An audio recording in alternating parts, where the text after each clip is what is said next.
Les militants, les élus, les représentants de nos fédérations, à l'intérieur et à l'étranger, les dirigeants de notre grand parti, toutes mes félicitations pour la réussite de nos travaux.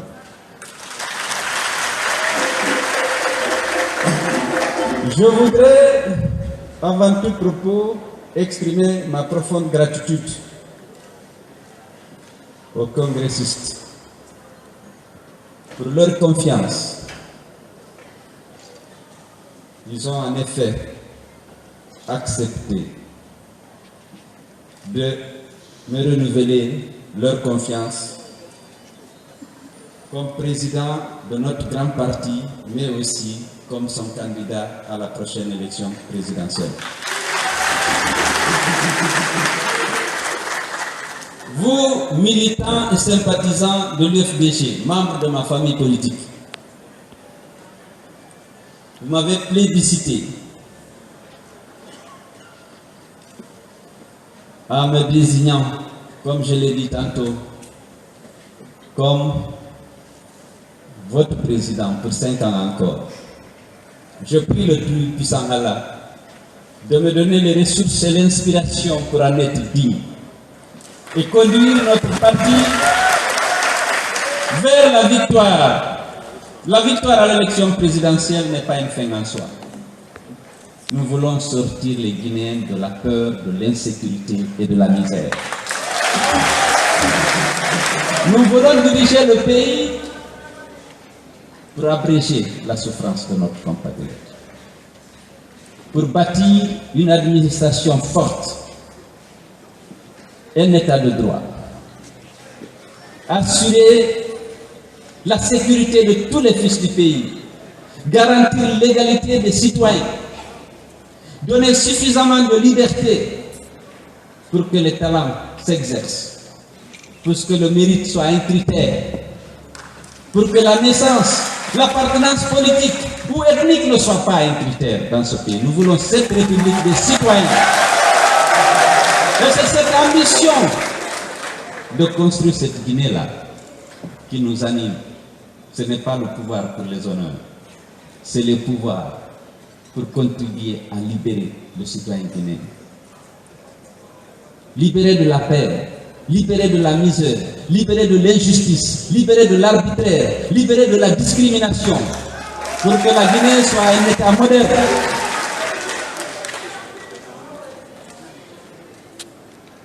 Chacun d'entre vous devine les sentiments qui se disputent mon cœur et explique sans doute l'émotion que je peux ressentir.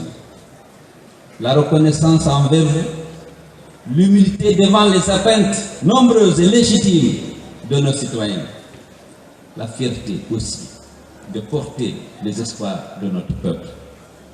Parce que, au-delà de l'UFDG, beaucoup de Guinéens sont convaincus aujourd'hui que c'est nous qui sommes à même de réconcilier les Guinéens et d'engager notre pays dans le développement véritable et dans l'instauration de la démocratie et de l'état de droit.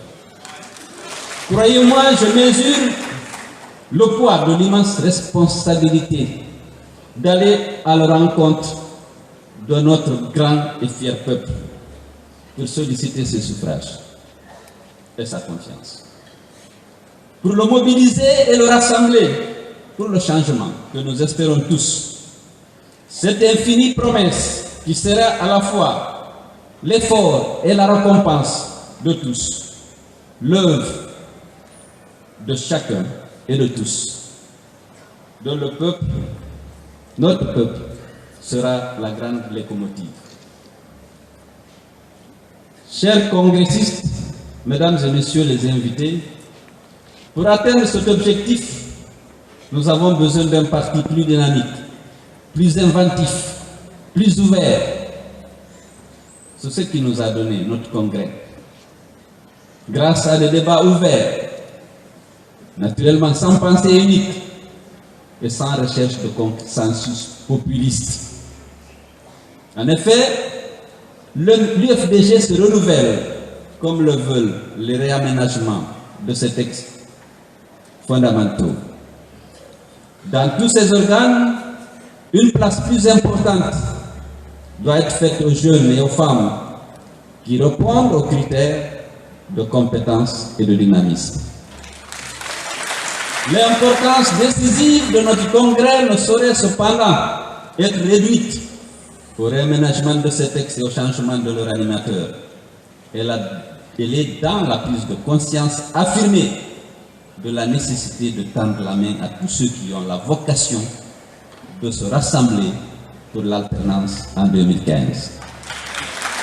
Comme vous le savez, pour conserver à tout prix le pouvoir, Alpha Condé a choisi la voie de la division, celle qui lui a réussi en 2010. Contre sa politique de segmentation de la société, de manipulation des communautés en dressant les unes contre les autres, il faut opposer la force du rassemblement.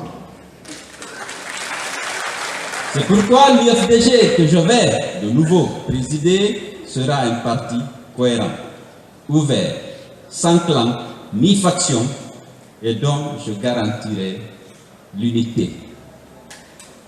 Un parti mobilisé dans le combat contre un pouvoir qui s'est servi de la République pour diviser la nation. Un parti en mouvement vers les Guinéens pour les rassembler et conquérir le pouvoir d'État afin de formuler et de mettre en œuvre les politiques que je viens de rappeler, l'instauration de l'État de droit, la démocratie, la protection des droits humains, le développement au profit de tous, pour qu'il y ait plus de solidarité nationale dans notre pays.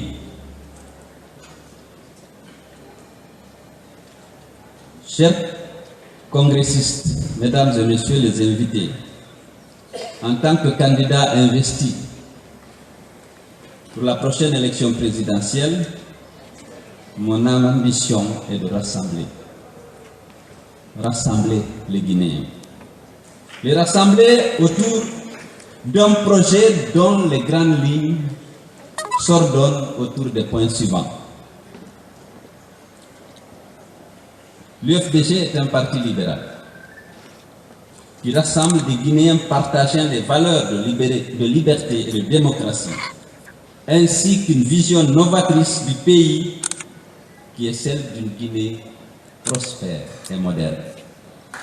Une Guinée où chacun peut faire valoir ses talents et tirer profit de ses atouts pour assurer son bonheur dans le respect des règles fixées par la loi. Une Guinée où le rôle de l'État est d'accompagner l'individu et non de se substituer à lui dans sa quête du bonheur. Une Guinée dont l'exploitation des immenses richesses de son sol et sous-sol sera enfin réalisée dans la transparence et dans le respect de l'équité. Je suis profondément convaincu que le salut pour l'ensemble de nos compatriotes passe par la promotion de ces valeurs de démocratie et de bonne gouvernance dans une dynamique où le libre marché et la mise en place d'institutions fortes en commun, le respect de la loi. Et je pense qu'à cet égard, notre secret pour changer la Guinée sera dans l'exemplarité de l'équipe qui sera là pour diriger la Guinée. En ce qui concerne la réconciliation nationale, l'UFDG jouera pleinement son rôle une fois au pouvoir. Elle s'emploiera à la formulation et à la mise en œuvre du droit à la vérité, du droit à la justice, du droit à la réparation et du droit à la non-répétition des crimes. Chers compagnons congressistes, mesdames et messieurs les invités, l'UFDG entend bâtir un système éducatif performant dont la mission est de produire une nouvelle élite porteuse d'espoir et compétitive. L'objectif étant l'amélioration de l'accès à l'enseignement, la qualification, l'amélioration de l'enseignement avec une adaptation de la formation aux exigences du marché de l'emploi. L'enseignement professionnel sera promu pour répondre aux besoins des secteurs de croissance, agriculture, mines, BTP, et autres prestations de services.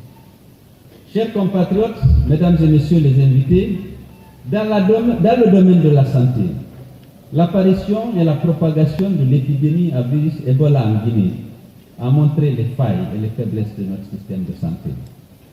C'est l'occasion pour moi de féliciter nos agents de la santé et surtout la communauté internationale, dont l'appui a été déterminant pour contrer l'expansion de cette maladie.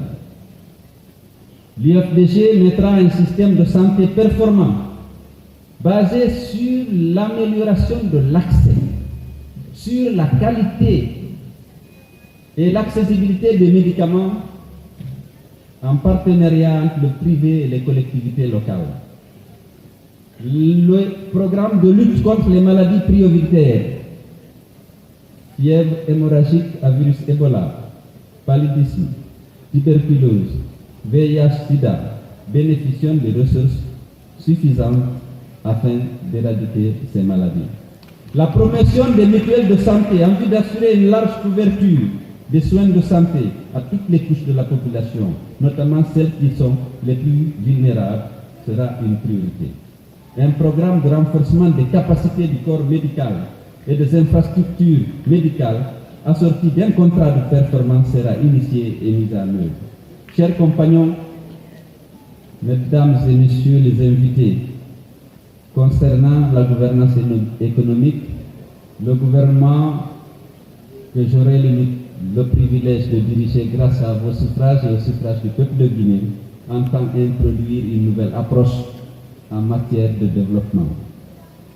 Vous le savez, malgré ces riches potentialités agricoles et minières, un environnement naturel propulse au tourisme. La Guinée est paradoxalement un des pays les plus pauvres du monde. Notre ambition est de faire de la Guinée un pays émergent à l'horizon 2025, en multipliant par 5 son PIB par habitant. Il s'agit pour nous de favoriser l'économie du marché, en réduisant le rôle de l'État, en mettant en place un nouveau cadre juridique et réglementaire propice à l'épanouissement du secteur privé. Le schéma et le fondement d'intervention seront centrés sur le développement des pôles de croissance dans les régions naturelles en tenant compte des avantages comparatifs de chaque zone à travers un mode de financement approprié. Étant donné la rareté des ressources, il sera défini et mis en œuvre une méthodologie de priorisation des projets. On s'attachera à faire du secteur rural, l'agriculture, l'élevage et la pêche notre cheval de bataille en vue d'assurer l'indépendance et la sécurité alimentaire. Des investissements importants visant l'amélioration des capacités productives des paysans seront réalisés. L'accès au crédit et aux entrants à travers un mode de financement approprié sera effectif. Les cultures de rente tournées vers l'exportation, telles que le café, le cacao, l'EVA, le coton, l'ananas, la banane, ainsi que les produits halieutiques et de la foresterie, seront suffisamment soutenus. S'agissant des secteurs de l'eau et de l'énergie, des mines et de l'industrie, on s'emploiera à faire de la Guinée un pays potentiellement d'abord exportateur de l'énergie en mettant l'accent sur l'hydroélectricité. On peut exporter l'électricité comme on le fait actuellement pour la bauxite.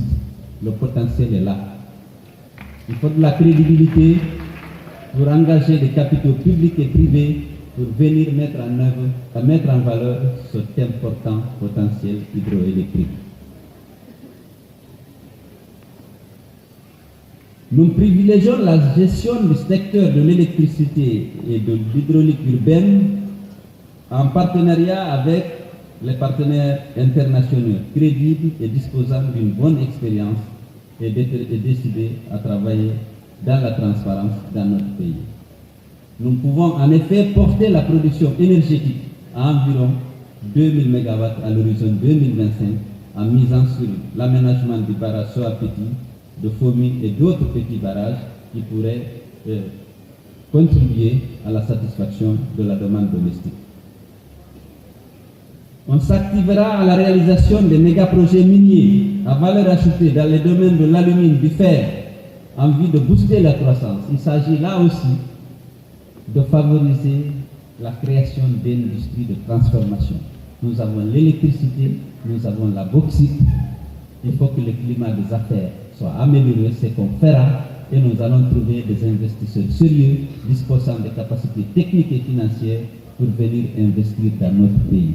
Mais l'élément crucial dont souffre le régime actuel, c'est le manque de confiance. Et avec l'UFDG, nous allons restaurer la confiance entre nous et les investisseurs privés, nationaux et étrangers, parce que nous allons créer un cadre juridique et réglementaire stable, améliorer le climat des affaires et moderniser les infrastructures. Lorsque vous avez réuni toutes ces conditions, vous serez une destination pour les investissements étrangers. En ce qui concerne les autres infrastructures, travaux publics, télécommunications, urbanisation et assainissement, on s'attachera à moderniser le réseau routier, les télécommunications, l'habitat et l'assainissement. Un important programme d'investissement sera mis en œuvre et consacré au bitumage des routes nationales et celles préfectorales, ainsi que la réalisation des pistes rurales. Vous savez déjà, nous avons l'expérience. On sait comment on mobilise un financement pour construire les routes. Avant d'écouter les travaux publics, je vous avais dit, j'avais élaboré avec l'appui de l'Union européenne un schéma de modernisation du réseau routier. Il y avait les axes essentiels. Vous avez Yomo en passant par Zérékouré, Beila, Kerwani, Kankan. Ça vous fait 480 km. Vous avez l'abbé Mali Kidougou, dont toutes les études ont été menées, même le dossier d'appel d'offres est prêt, mais comme ça n'intéresse pas autre mesure le pouvoir, il y avait même un bailleur de fonds qui acceptait de jouer le rôle de fil, c'est la Banque islamique de développement. Ça, c'est 200 km dans le territoire guinéen et 40 km dans l'intérieur du territoire sénégalais. Et vous avez un projet dont on a réalisé des études. C'est l'abbé Tougué Dingirai Sigiri, pour qu'on ait Kundara Sigiri, qui faisait 402 km. Et la mise en évidence de la faisabilité technique et économique est déjà faite. Ça, c'est les grands axes. Maintenant, vous avez Kindia Gawal, 270 km. Vous avez Bisikrima Dingirai pour rejoindre l'autre route nationale, 85 km. Vous aviez Kankam Mandiana pour 85 km.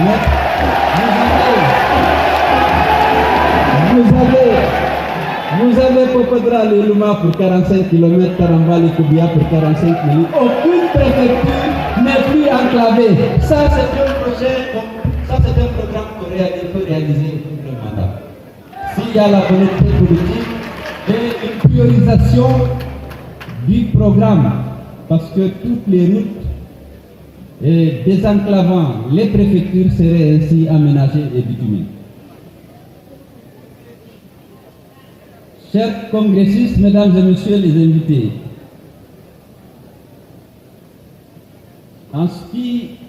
c'est ce programme que je viens de décliner dans les grandes lignes que je proposerai aux Guinéens pendant cette campagne. Je suis prêt à en débattre avec les programmes concurrents, s'il y en a. Telle est la loi. On aura aussi, au terme du premier mandat, résolu de relever une dizaine de défis. Pas de citoyens exclus de la vie sociopolitique, pas d'ethnocentrisme, pas de corruption, pas de crimes impunis, pas de détriment de fonds publics, pas de familles mal nourries, pas de préfecture enclavée, pas de ville insalubre, pas de robinet sans eau, pas de ville sans électricité, pas d'enfants sans classe, pas de malades sans soins. Mes chers compagnons, mesdames et messieurs les invités, chez nous ici,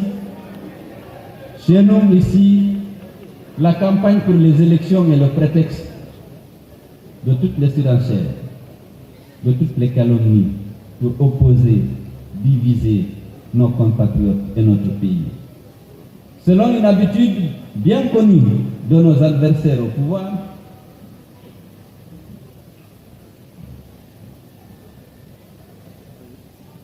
ils sont champions généralement dans ces surenchères, dans ces calomnies. Vous le savez. Vous devez le savoir et vous y préparer.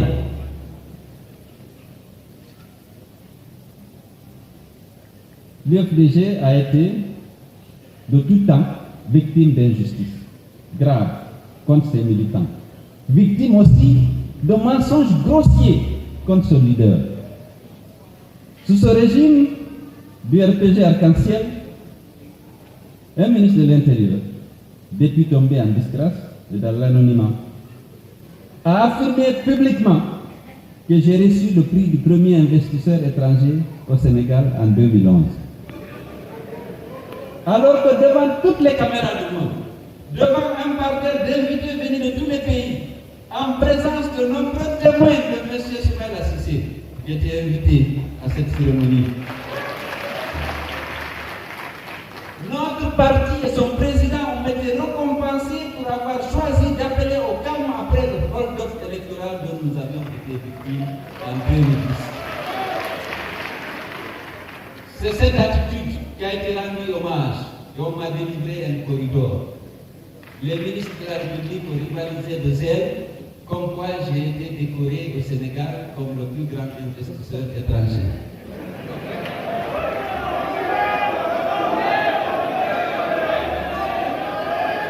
Mes chers compatriotes, c'est pour appeler votre vigilance.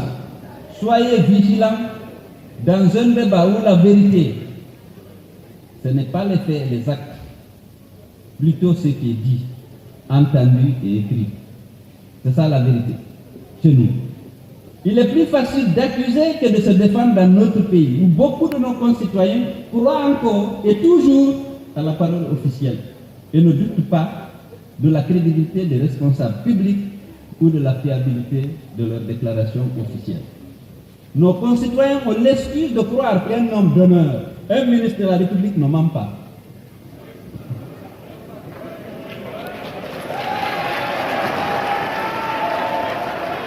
Et vous savez, ça c'est tous les jours des mensonges des ministres de la République. Ils ne sont pas d'honneur. Ils nous ont dit ici que l'accord du 3 juillet n'a jamais été négocié dans sa partie concernant l'organisation des élections communales au premier trimestre.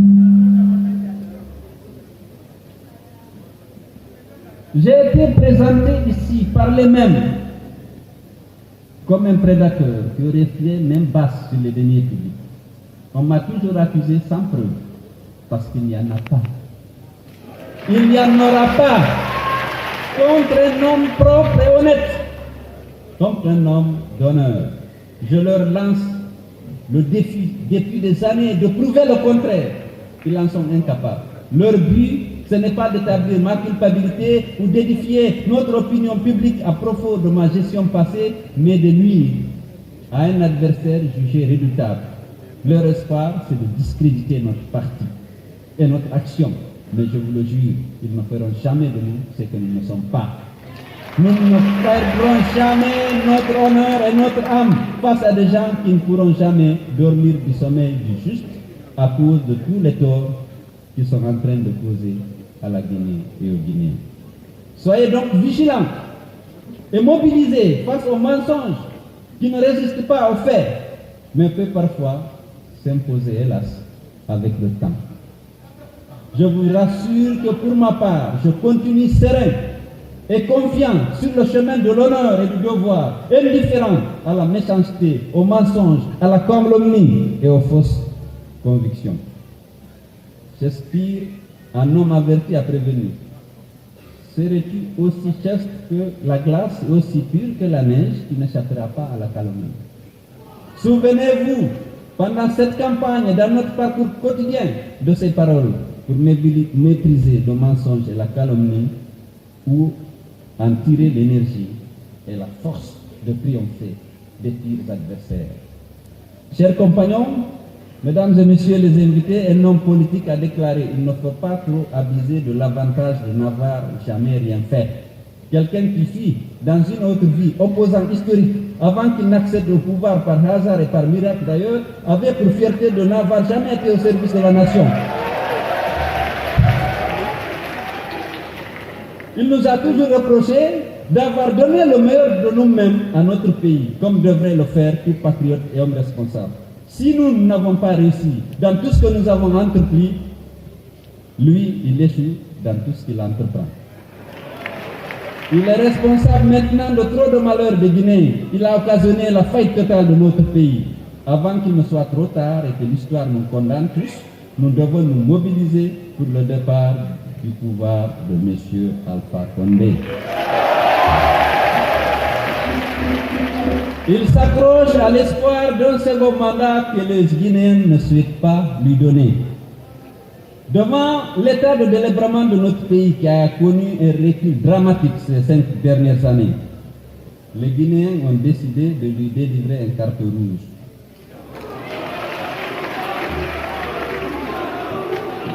Il est dépassé par la fonction présidentielle à laquelle il n'est pas préparé et il n'est plus apte à l'exercer. Aussi, M. Alpha Condé vit-il dans la peur et la hantise d'une défaite inéluctable. Aussi a-t-il décidé, lui qui est devenu président par la force et la fraude, de s'y maintenir par la force et la fraude, défiant une nouvelle fois notre peuple et notre démocratie.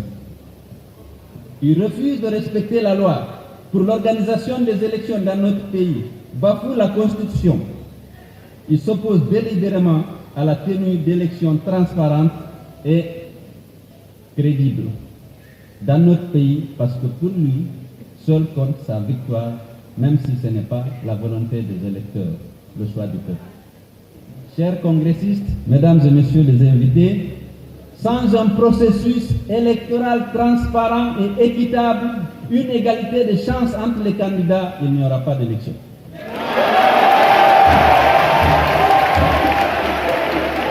L'UFDG et les partis amis alliés de l'opposition républicaine ne participeront pas à des simulacres d'élections pour légitimer une victoire acquise d'avance, une victoire actée avant que les électeurs ne se prononcent librement. Nous ne serons jamais complices des fraudes en cours. Nous refusons que notre démocratie soit prise en otage. Nous sommes prêts à participer aux élections. Notre vocation, c'est de participer aux élections, mais à des élections transparentes. Et si elles le sont, si nous perdons, nous allons le reconnaître. Si nous gagnons, nous n'accepterons pas que notre victoire soit confisquée.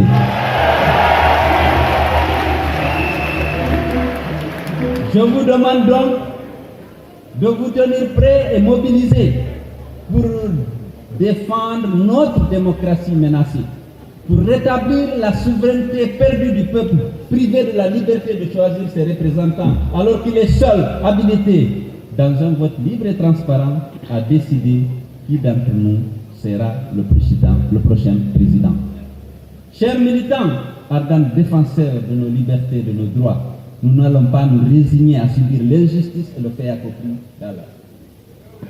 de la fraude.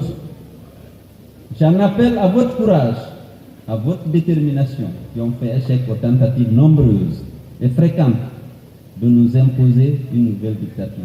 Il nous faut maintenant relever le défi de la démocratie. Unis, déterminés et mobilisés comme nous savons le faire, nous triompherons de toutes les adversités, de toutes les épreuves. Comme tout au long de l'histoire, le sursaut du peuple a toujours permis de mettre fin à la tyrannie, à la volonté de puissance et de domination des hommes sur d'autres hommes. Nous devons espérer que les conditions d'une élection présidentielle transparente et crédible, équitable, seront réunies pour sauvegarder une Guinée en paix.